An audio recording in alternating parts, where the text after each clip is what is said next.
Oui, nous sommes toujours dans le cadre du 19e Congrès national de néphrologie qui se tient à Casablanca du 2 au 4 mars. Et cette année, grâce à l'initiative du bureau de la Société marocaine de néphrologie, on a mis en place un studio radio-TV pour écouter les avis des différents intervenants et principalement les néphrologues.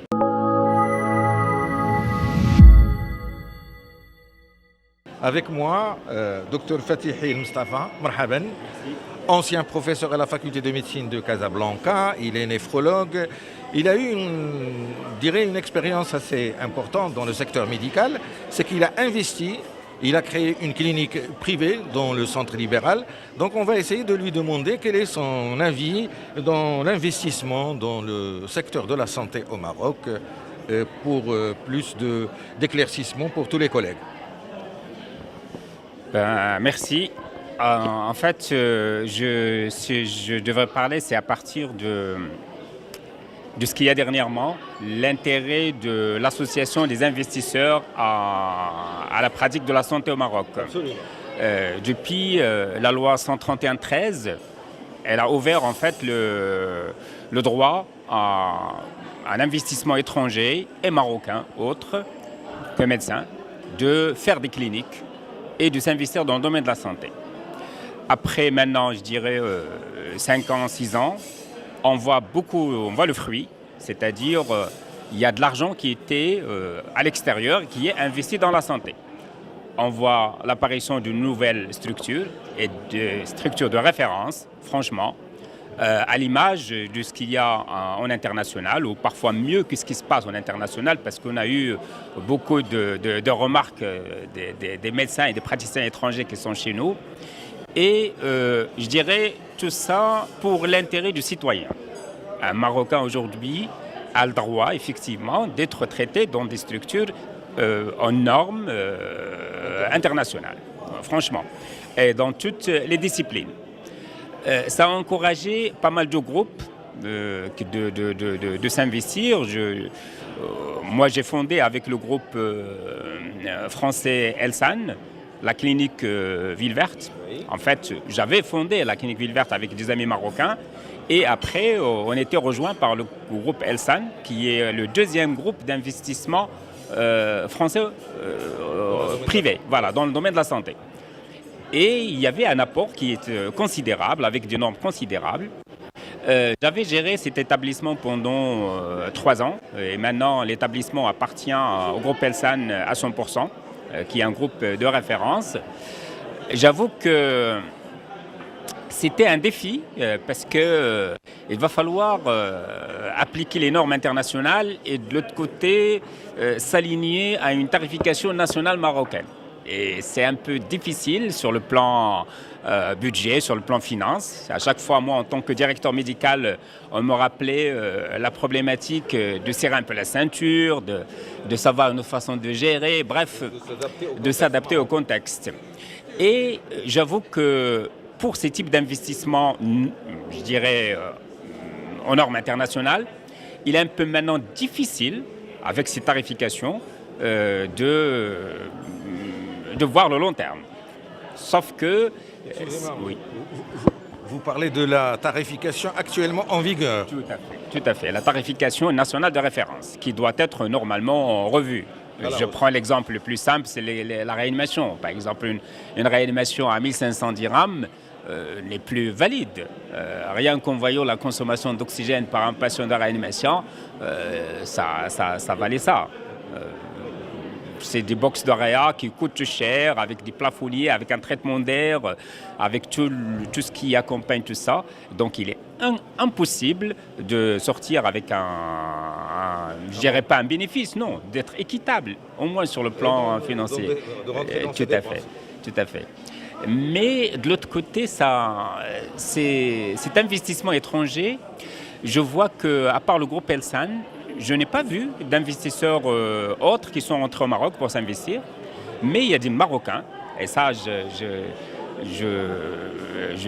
donne chapeau au groupe Acdital, effectivement, qui s'élargit. Il faut reconnaître la réalité. C'est des cliniques de normes en normes, et des cliniques avec un travail excellent. Et surtout maintenant, je pense qu'ils se sont alliés à la tarification nationale et voilà, qu'ils représentent un atout pour le Maroc. Ça en ce qui concerne la médecine globalement. Dans la dialyse, honnêtement, je m'attendais à un afflux massif d'investisseurs dans la dialyse. Parce que, honnêtement, il se prête bien pour les investisseurs. Les patients sont là, les centres, on peut les normaliser facilement. Autrement dit, la comptabilité est facile, parce que c'est le même acte comptable, ce n'est pas pour une clinique multidisciplinaire. Mais je ne vois pas beaucoup d'investisseurs. Je pense si on a étrangers ou nationaux, c'est-à-dire autres que médecins. Bah, voilà. Parce que maintenant, la plupart des centres appartiennent à des néphrologues.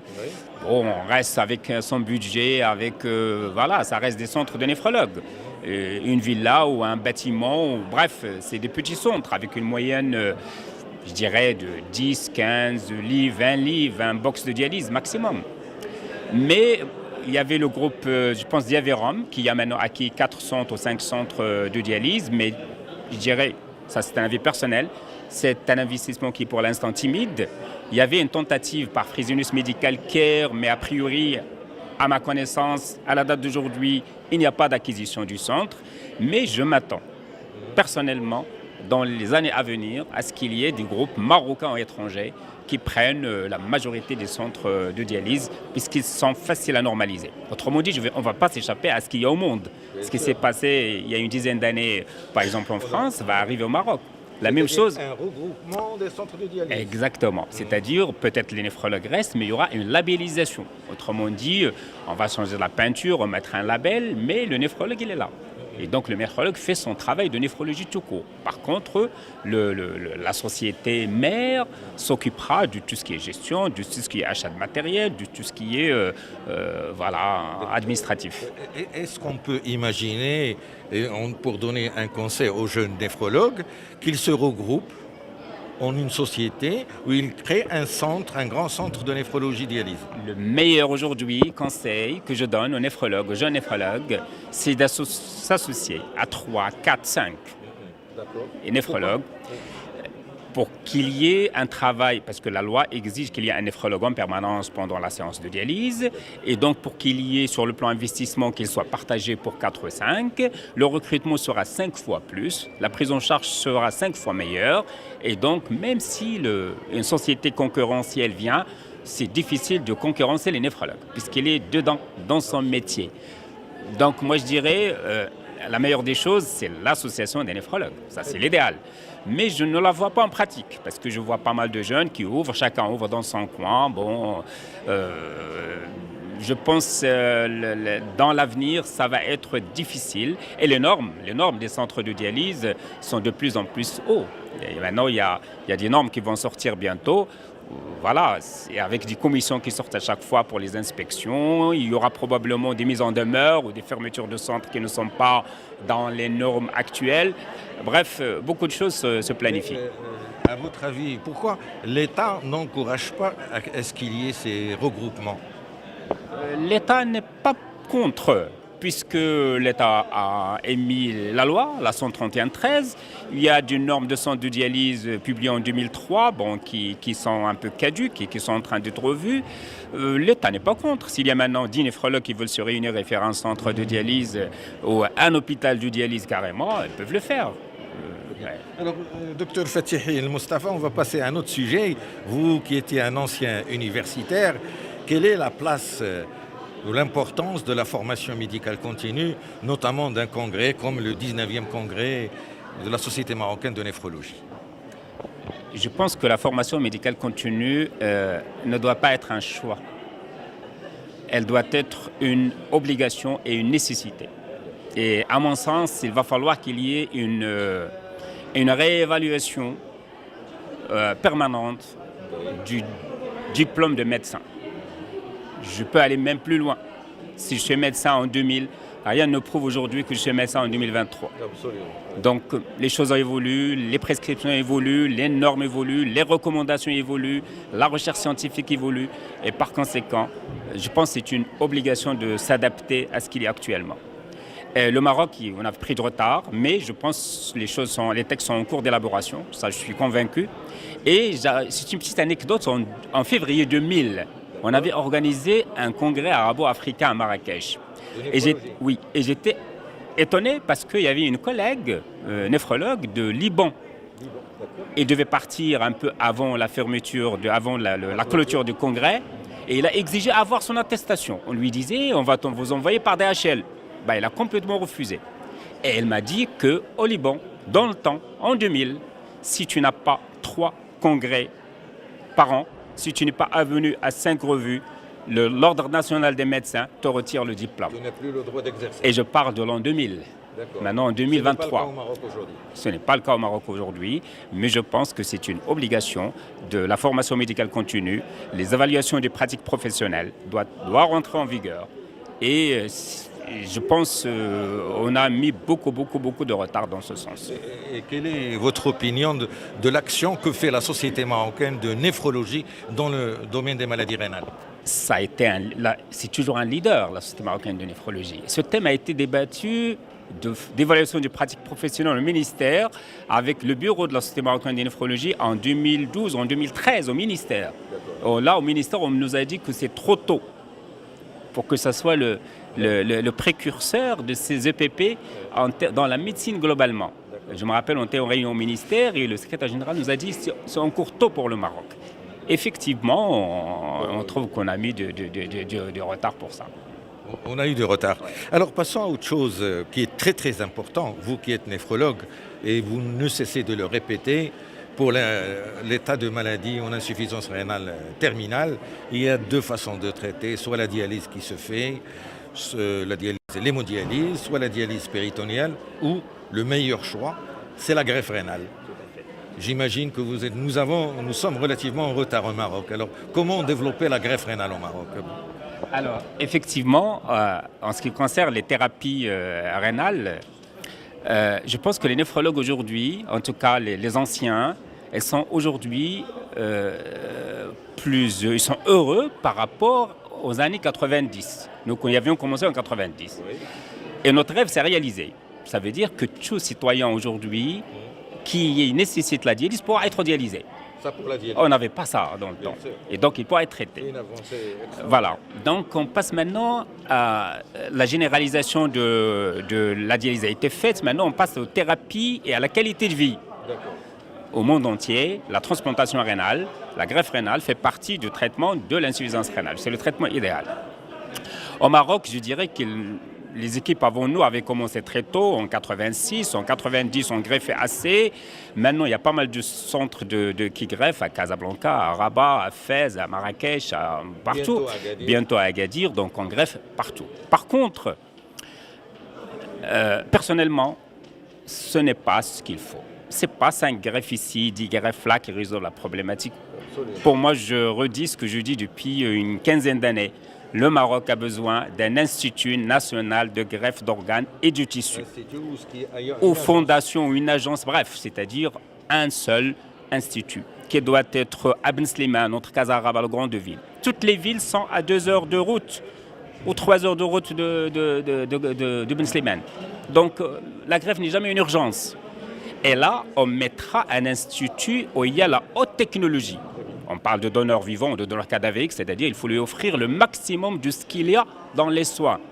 On n'est pas là dans la misère ou dans les... Quel est le rôle de cet institut? Le rôle de cette institution, c'est de traiter les Marocains dans les normes internationales. C'est de faire des recherches en même temps. Voilà, c'est un département en même temps de recherche dans le domaine d'immunologie et de greffe. On pourrait le mettre à côté du centre qui était inauguré il y a 2 ans de vaccinologie et d'immunologie. Bref, par exemple, les gens qui y bossent, qui y travaillent, on fait appel aux compétences, aussi bien les biologistes, les néphrologues, les chirurgiens, privés, publics, peu importe. Il faut mettre un cahier de charge et appeler les compétences pour travailler. Et une chose qui est importante, c'est que le financement doit être indépendant et idéalement un parrainage ou de hautes instances marocaines. Donc ce qu'il faut expliquer aux gens, c'est que ce centre, c'est un centre régulateur. C'est ne pas là où on greffe.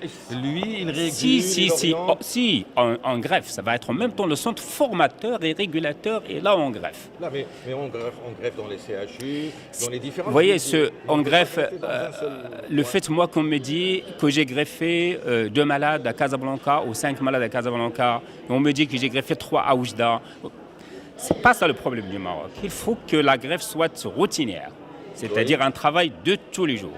Il faut un institut dans lequel on ne parle que greffe. Je ne parle pas de rein. Rein, foie, cœur et tout. Docteur, vous voulez dire qu'un centre où on va regrouper les greffes? Pour moi, donc c'est une nouvelle idée, parce que ce qui existe en Europe, c'est une agence qui régule. Moi je veux un centre en greffe. Les Marocains, au lieu que les gens cherchent d'aller partir en France, aux États-Unis, on offre le maximum mieux que ce qu'il y a là-bas. Et tout le monde, maintenant le financement est là par l'assurance maladie. Les Marocains sont généralement donneurs pour les donneurs vivants. Et donc on greffe le rein, on greffe le foie, on greffe le cœur, on greffe la cornée, on greffe les tissus. Bref, je pense qu'on a besoin de ça en Maroc.